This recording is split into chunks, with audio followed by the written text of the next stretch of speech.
Before I leave for the day, and these things are sort of fresh in my mind because, I get a scroll list of things that hit me from different YouTube channels, right?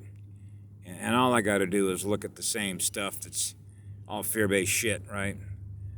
Which is just the same junk that I was faced with when I was a child, okay? Which means it's lower consciousness, okay? Lower density, okay? It's not who we are.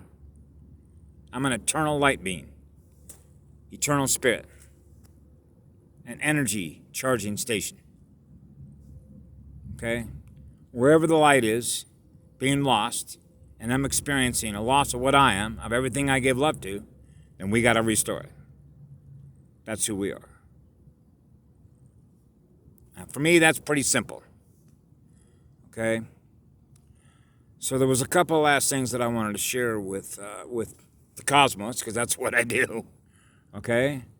And that is, I don't worry about nothing, okay? I could get hit with a dew weapon in 30 seconds, and even though I would say bye, just like I just did, okay? And you can't destroy the light, okay? The light is what it is that we experience, okay? So I experience the universe and what love is at a minimum frequency speed, okay? That's just my natural organic state, okay? And the beauty of it is you don't even have to think about it. You are that frequency. That's your power station. You're a lighthouse wherever you go, okay? So the perception through which I perceive what it is I experience is not going to be all of the titles that you see in a YouTube list of an asteroid coming. All you got to do is go to the stereo library with the U.S. Navy and realize we got a motor in this planet ship, okay? We can motor around and motor around at warp speed. We travel as a group at warp speed. The galaxy spins real fast. All that light is spinning real fast. So that light is spinning real fast in my heart, okay? So that means I got a connection to the galactic sun. Yes.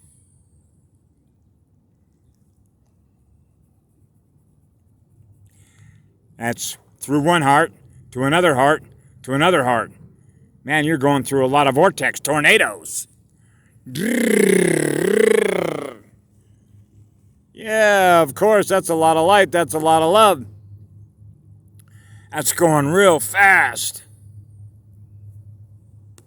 How fast are you going? It's like, man, we don't perceive the universe in a state of fear. We perceive the universe in a state of eternity. Okay? So anyway, there were a couple things I guess I wanted to address. I'm one of those students that asks questions. Okay?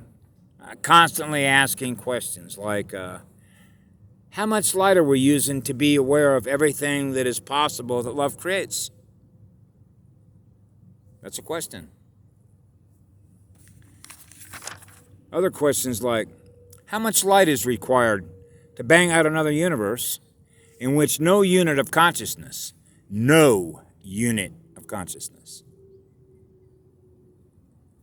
okay, ever experiences, ever,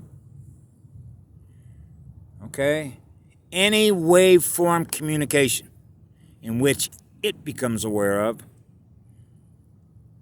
anything less than what love is in the living spirit? I asked that question, believe it or not, when I walked into the Keck Observatory on the Big Island of Hawaii and put that to a guy wearing a white shirt with a pencil. Okay? They can't answer these questions. That's a lot of love, ain't it? So I leave that as a question for the rest of the cosmos to ponder. Because that's the perception of how I experience being what I am in living spirit.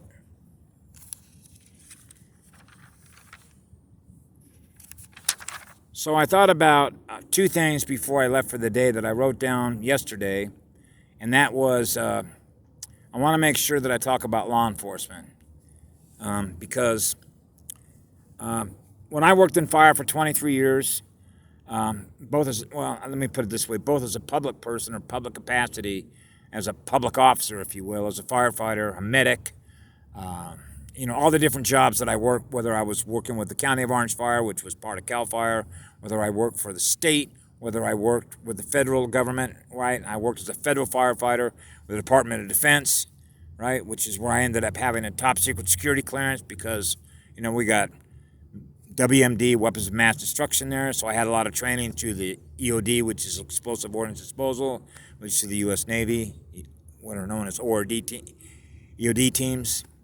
And that sort of propelled me into all the big heavy-duty sciences of hazmat, environmental engineering, and all that. Okay? But I worked in fire, so therefore I worked side by side with guys that work in law enforcement. When a fire breaks out on the side of a road, we get a dumpster fire, we get a vehicle fire, any kind of major medical, traffic collision, right?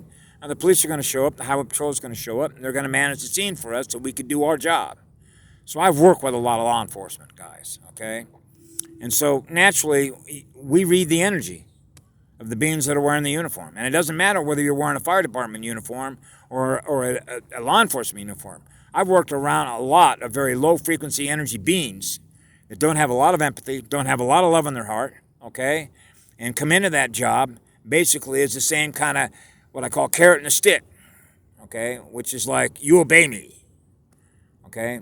They don't communicate with love on the job with who they are because they have to maintain this hierarchy of control and authority over what we do, right?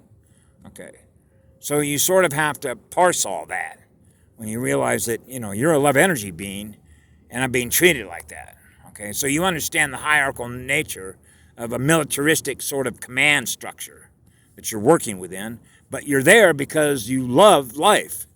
You want to protect lives and property because you care about everybody, okay? You don't like to see people's boats being rocked. So when somebody's going down because they're losing energy, we got to be there. So I think of that as like being an energy medic, okay? So that particular job allowed me to really fulfill my passion in life, which is healing, trying to restore the light, okay? I know what it's like to walk through a forest where you're seeing, all the animals that make that their home burned up, whether it's a deer that couldn't outrun that fire. I've cried buckets of tears over that. Fires can be very destructive, but it's also very renewing. And it's also what I use to burn up vampires and demons. Okay? I went through a period in my life for 10 years when, as a result of losing my son at 3 years of age, was the most deeply painful experience I had, aside from the fact that I'm working for Rockwell International Corporation, essentially trying to get them to stop them from contaminating and poisoning the groundwater in Southern California. So they came after me, and then I lose my son at the same time. Okay? So that sort of pushed me over the edge because now I'm going into an acidic state of mind. Okay? And it took me 10 years to kick the shit out of that demon. Get the fuck out of here. It was a lot. I don't recommend it to anybody. Recovering from alcoholism is not fun. To restore your spirit and restore your light and how much love you have for yourself when you're back to being a lighthouse, it took 10 years out of my life to be able to do that. Which is one of the reasons why I keep giving back and giving back. Because I know what it's like to be in an acidic state of mind. And it's insanity. Because you're self-sabotaging yourself. That's self-termination. Instead of gaining more light, you're losing light at a very high rate of speed. So you're doing things that don't serve you. And you're doing things that hurt other people because they're experiencing what you're going through. And they don't want to experience that loss of energy in you either. So this is how you begin to measure how the energy works between all of us. Right? Okay. Anyway, so I work with law enforcement a lot. And like any other job, you're going to find, it's all about energy. How much love, compassion, and empathy do they have with who they are as a being? What is their core frequency identity that they bring into that job? And I've met a lot of good cops. I've met a lot of good sheriffs. I've worked with them.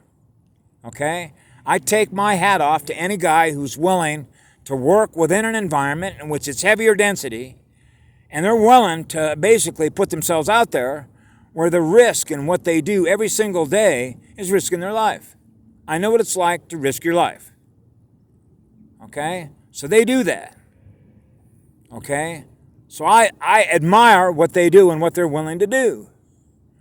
But embedded in all of that, in that environment, and of course, a guy who used to be a police officer with the city of Los Angeles, Michael Rupert, was a guy who blew the whistle on the CIA with Maxine Waters, who's a U.S. House of Representative, who was helping to supply Compton, South Central Los Angeles, with the black community there, with all of its meth. Now, I can talk about the CIA and the drugs, and I can do a whole video on that, because I remember at a time in which it used to be called the Brotherhood, which was in Laguna Beach, California, in 1967, 68, 69, right around there, that were supplying an enormous amount of drugs for Southern California distribution. So I knew who was doing it. Okay? I was a part of that.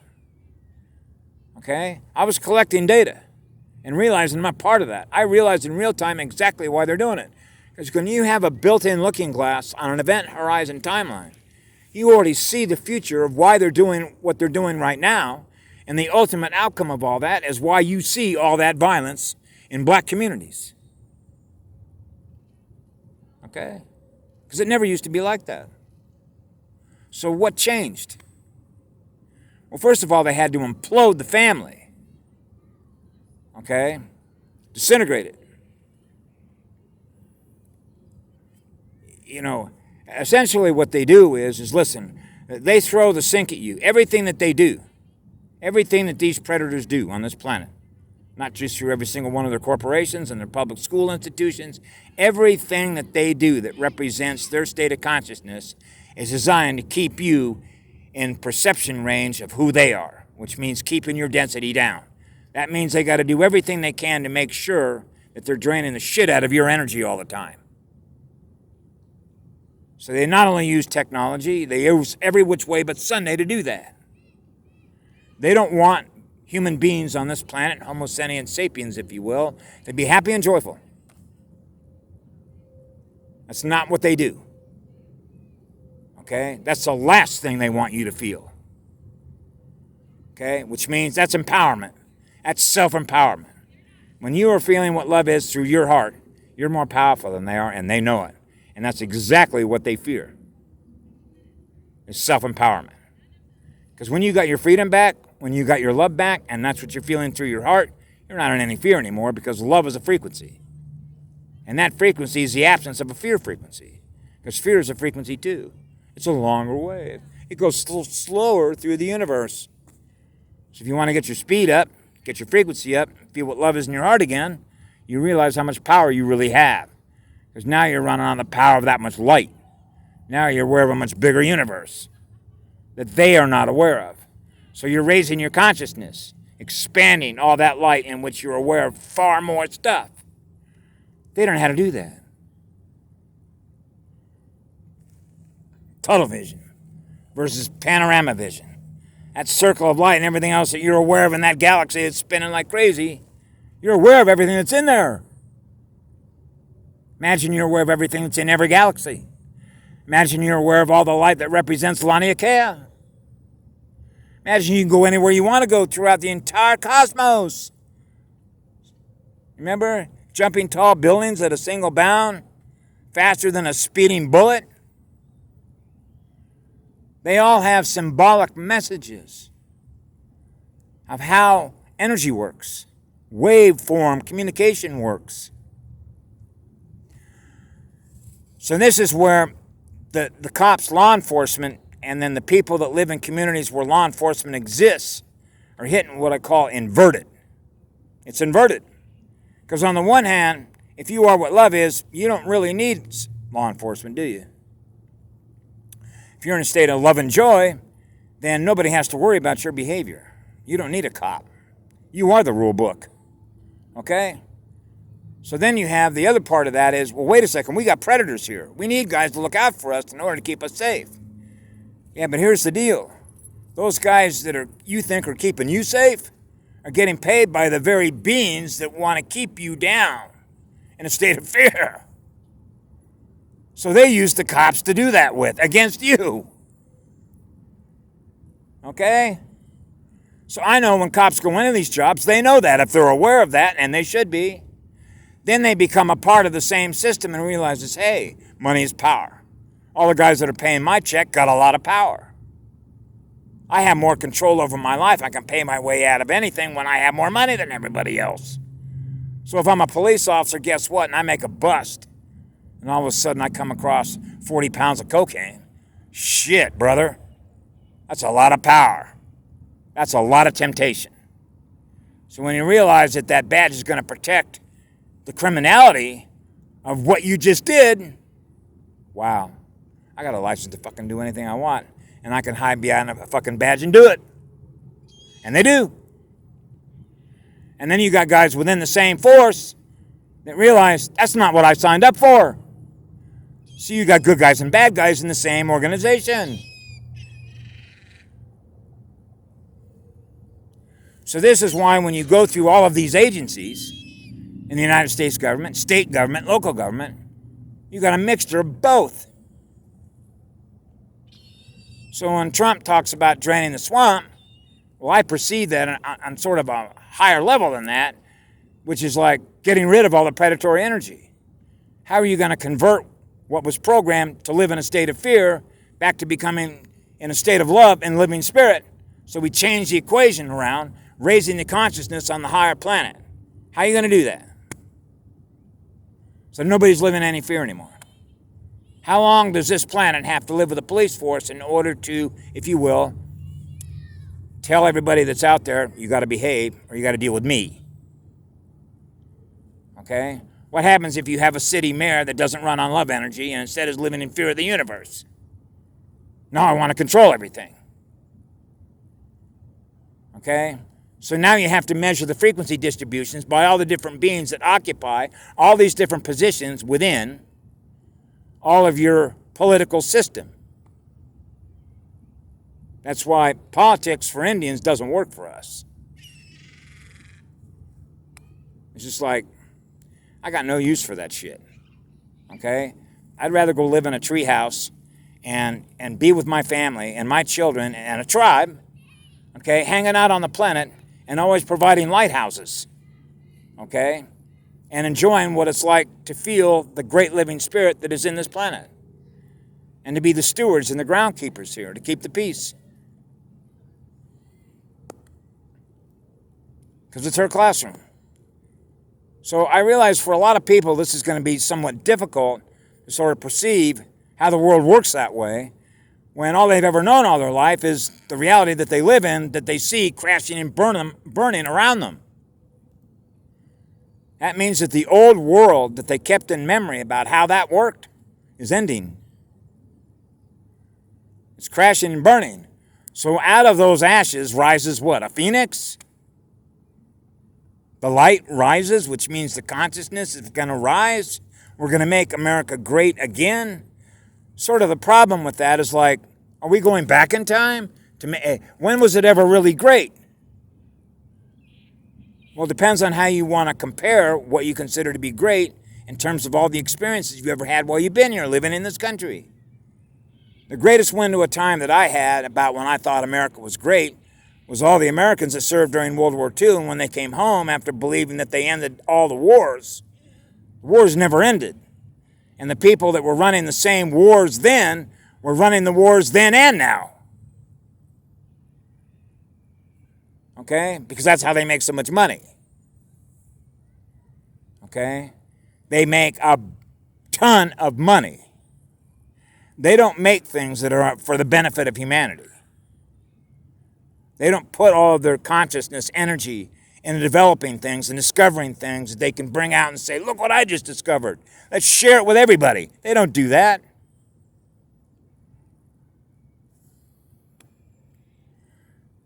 So anyway, that may be putting some vinegar on this, but I do live with sugar on a cupcake, even though sugar is an acidic state of mind, right?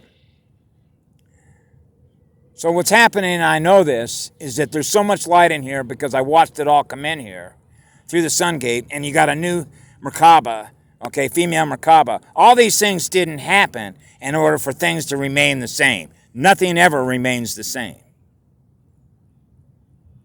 I do know we moved from the fourth world to the fifth world. So this is like rewriting another movie. So that means everything is going to change. Once what was held in memory is not going to be held in memory anymore. Okay? So now we're talking about the rate of change, the accelerated rate of change, in which the consciousness, which is the frequency upon those changes are taking place, you will begin to realize that the things that we once held in memory are no longer there anymore. Okay? Which is freedom, which is a free spirit, which is what love is. And now that a spirit is free, now you're free to create and imagine what is possible. Now all of that energy, the creative energy of your spirit, can now manifest into this reality things that we all know is going to benefit everybody. That will allow all of us to thrive. And thriving communities is what we build. Because the energy that we use to do it with is what love is. And it starts with our children, because they're the future. So I'll leave you with that for the day. And have a great day. Aloha to everyone on the planet. Thank you all for being here, for all of you that are in the light, that are here to help us raise the state of the frequency and dissolve all the lower stuff that was holding energy captive here to free itself. Thank you all for being here towards that objective.